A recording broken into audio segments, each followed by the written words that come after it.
39. The Forgiver. Theologians, quite rightly, in discussing the order of salvation, give priority to things other than forgiveness. Essentially, it is the divine initiative which at every point is prior in time, authority, and determination. Joseph Bellamy, in An Essay on the Nature and Glory of the Gospel of Jesus Christ, 1762, summarized his analysis of the Gospel in 3 propositions. Proposition 1. The great God, the Creator, Preserver, Lord and Governor of the world, is an absolutely perfect and infinitely glorious and amiable being, the supreme good, infinitely worthy of supreme love and honor and universal obedience from his creature man. Proposition 2. The divine law, which requires this of us on pain of eternal death, is holy, just, and good, a glorious law, worthy to be magnified and kept in honor in God's government. Proposition 3. The design of the mediatorial office and work of the Son of God incarnate was to do honor to the divine law and thereby open a way in which God might call and sinners might come to him and be received to favor and entitled to eternal life, consistent with the honor of the divine government. End quote. We have seen the significance of the forgiveness of sins in relationship to the fact of hell. It is now necessary to look behind the doctrine of forgiveness to the forgiver. Man is so easily absorbed with the fact of guilt and the need for absolution that he overlooks the offense and the offended one. A particularly vicious woman once remarked bitterly of her husband, "Why doesn't he forgive me? Doesn't he realize how much I'm suffering?" This question itself was a manifestation of sin. Her concern was entirely with herself, her misery, her suffering, her burden of guilt. There was no repentance, only regret. There was no awareness of the sufferings of her husband and parents, nor any change in her self-justification, but only a desire to be absolved of guilt, not to forsake sin. There can be no forgiveness without a forgiver. Contrary to the modern belief, there is nothing automatic or necessary about forgiveness. Forgiveness is not inevitable and mandatory. God, as the offended one, has absolute right to establish the terms of forgiveness and to hold the sinner to those terms. The guilty party cannot, either in relation to God or to man, establish and ordain the terms of his forgiveness. The humanist regards himself as the center of the world. As such, if he admits God into his universe, he requires God to provide him with forgiveness, help, and whatever else man wants on demand. Quote-unquote, Illico very aptly described this perspective. Quote, "The present generation is not morally serious enough to believe in hell, can scarcely understand Calvin's words. Quote, without judgment there can be no God, end quote. It has sympathy with the jibe of Heine. Quote, the good God will pardon me, for that's his job. End quote, end quote. An attitude not too far different from Heine's is prevalent in fundamentalist circles, where the emphasis is so heavily on personal salvation, a humanistic centrality rather than the glory of God in his righteousness. God is there to save man in this perspective, whereas it is clearly the reverse priority which is true. Man's calling is to glorify God and to enjoy him forever. The salvation of man is important, but far from primary. To put the emphasis on man's need, whether that need is for salvation, for food, or for pleasure, is to lose perspective on life. The world does not operate for man's benefit nor to satisfy man's needs. If we make man's needs central, we are, in principle, in agreement with those who make man's way central. Bellamy summed up the matter ably, quote, to say, quote, it is no matter what man's principles be, if their lives are good, end quote, is the same as to say, quote, paganism and Mohammedanism are as safe ways to heaven as Christianity, end quote, which is downright infidelity. To say, quote, good men may differ, there are more ways to heaven than one, all equally safe, it is needless to be at pains to look things to the bottom, end quote, is much the same as to say, quote, let everyone sincerely live up to his own scheme and he will be safe, which again will land one on the shores of infidelity, end quote. In every area of thought, the first premise must be that the God of Scripture is, and that he is all that Scripture infallibly declares him to be. Implied in the Gospel is the fact that, as Bellamy summed it up, quote, God is considered as the moral governor of the world, that man is considered as a proper subject of moral government, that God's law is considered as holy, just, and good, that man has broken it, is without excuse, stands guilty before God already condemned, and is so far from penitence that he is dead in sin, an enemy to God, and at enmity against his law and government, end quote. Consequently, some very important things are involved before we can think about the forgiveness of our sins. First of all, a person has been offended, God himself. Every sin, whether directly against God or primarily against another man, against an animal or the earth, is essentially against God and his law order. As a result, God is rightfully offended by every sin.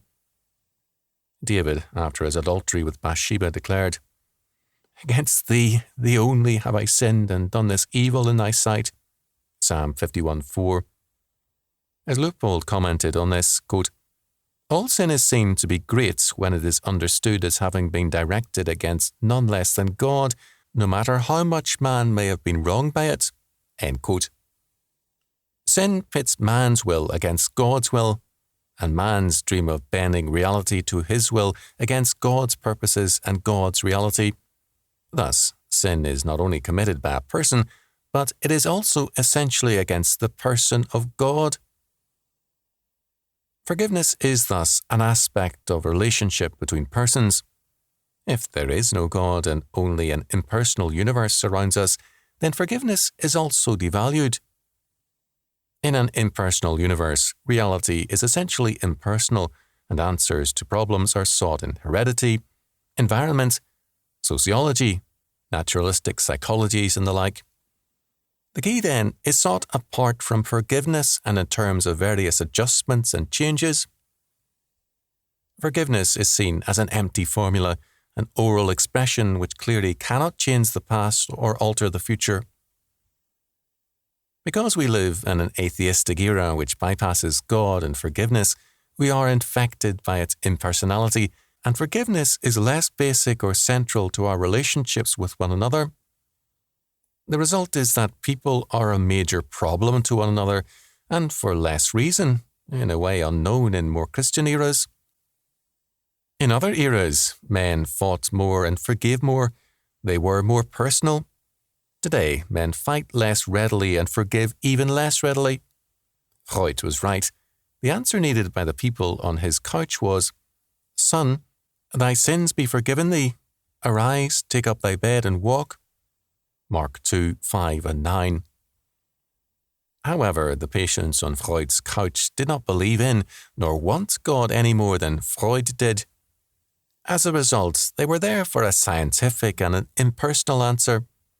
Their id, ego and superego were to blame, their ancient ancestry and their recent environment.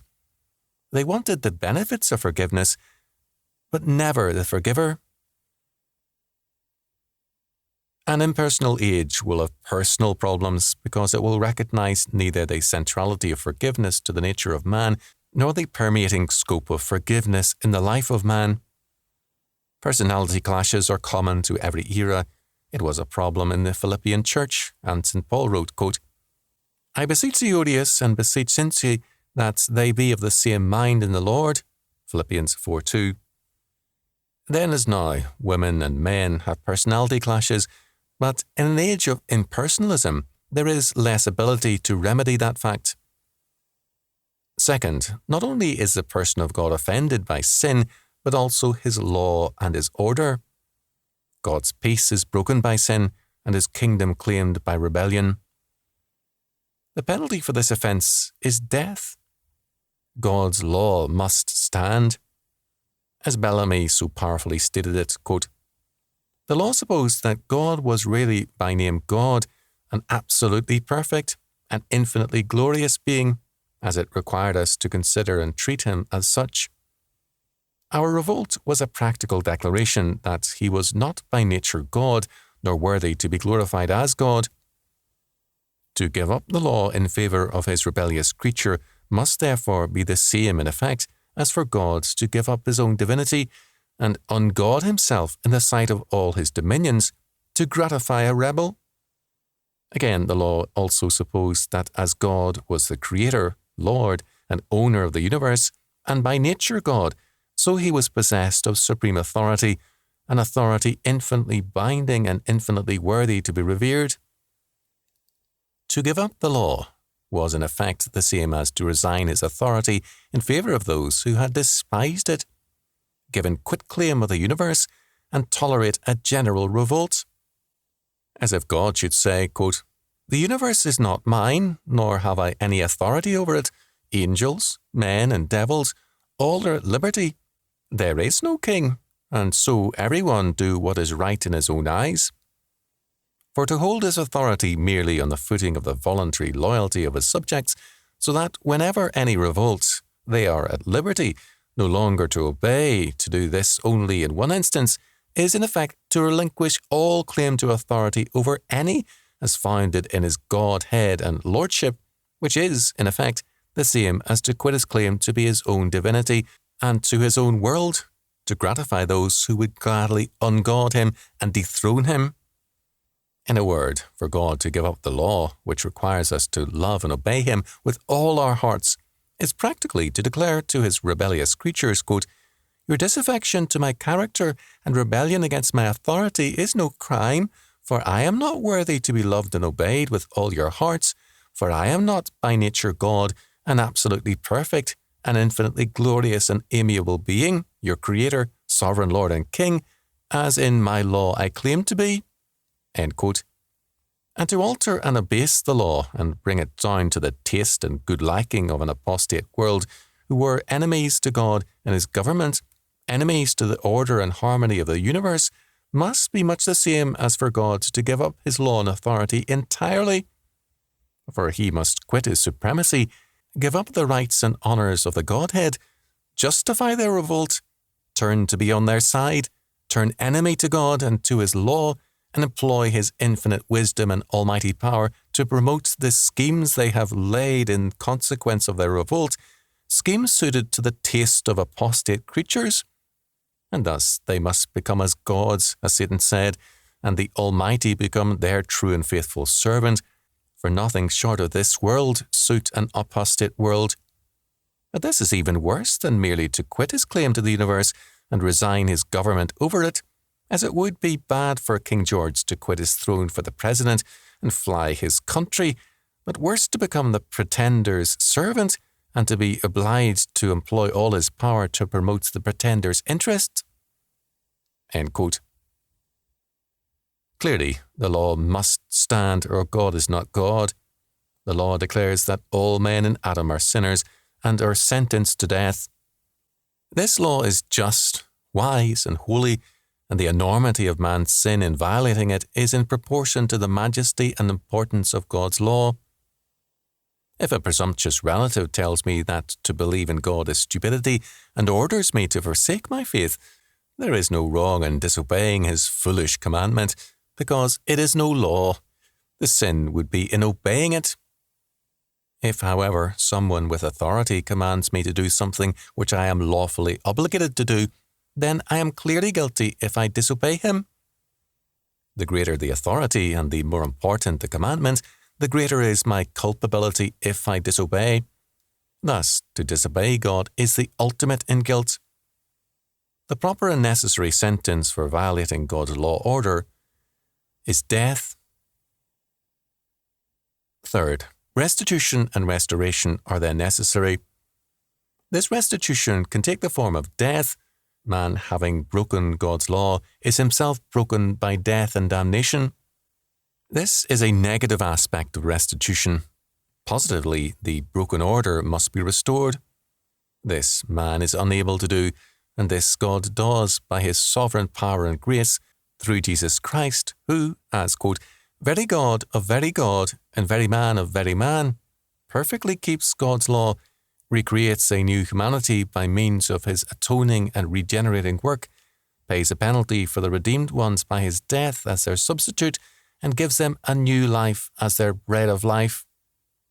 As a second and last Adam, Christ undoes the work of the first Adam and begins the dispossession of the fallen race from the world and the re-establishment of the earth as the kingdom of God under his new race.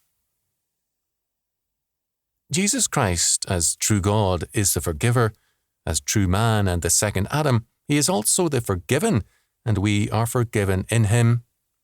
There is no forgiveness in separation from him. Quote, Christ hath redeemed us from the curse of the law, being made a curse for us. For it is written, Cursed is everyone that hangeth on a tree.